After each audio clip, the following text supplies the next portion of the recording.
Good morning, welcome to a morning review on Tuesday the 2nd of June. So looking at the Euro-Dollar first, and technically, as you can see, the 8 moving average held its own. So far, it's pulled back to the lower bands there, finally bounced yesterday, hitting a couple of targets.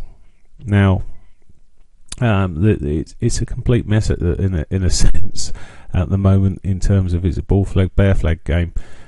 In terms of on the dailies, we've got this bear flag still going on. On the 4 hourlies, you've got a bit of a bull flag going on there. Now, the situation is if we break the highs here, we could be pushing on for the 50 and the monthly, which are sort of key points which would like to see hit and out of the way. There is of course resistance back into that 50 potentially, and more importantly the fundamental issues of the Greek settlement.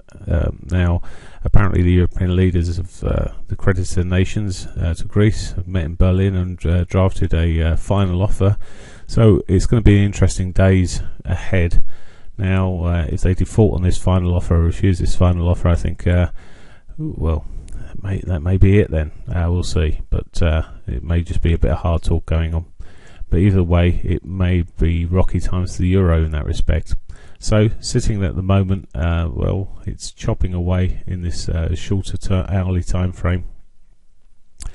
If it can get any legs and get through this fit really above the 50 MA, I'd be looking at a long side today, but at the moment it's almost stand aside and let it sort itself out this morning. There's a couple of there's a few things that it's already been hit. Erring sort of from this sort of shorter time frame, maybe towards the upside, but it's very difficult to read realistically. So let's look at the pound dollar and start from the bigger time frames here, a bit clearer.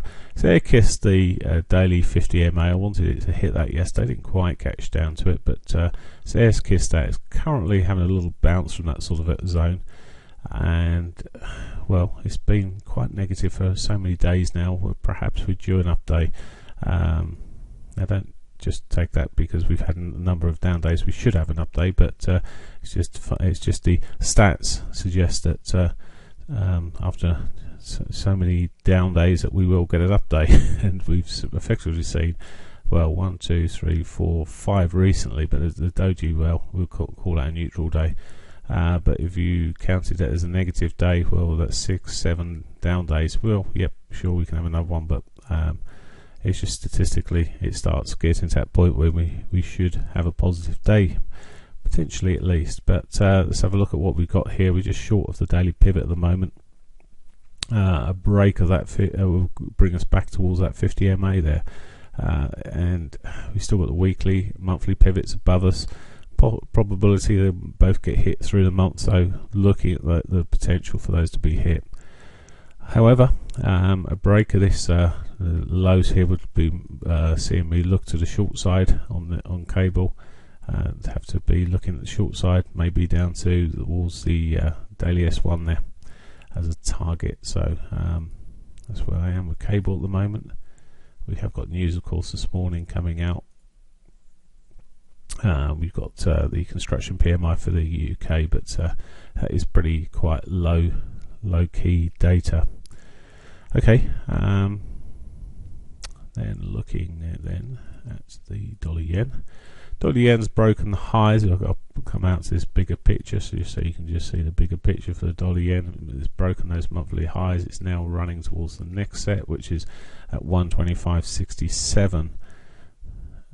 Now, as it sits here, it's pretty much overbought, but the thing is, when something gets a bit overbought, it can carry on being overbought for a while, and you just need to wait for some reversal signals to sort of set in. As I said yesterday, it's got weekly and monthly pivots below us. We could see some sort of correction back to those. The current state of things is, well, erring down towards the weaker side at the moment, but any further push up would be there'd be buying pressure coming in. So at the moment it's beware of the upside if you're shorting.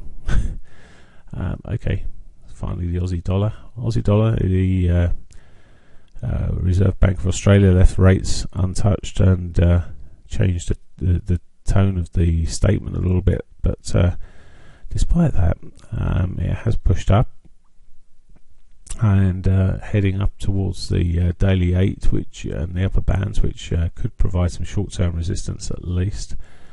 They come before the 4-hourly 50, so I'm just watching this.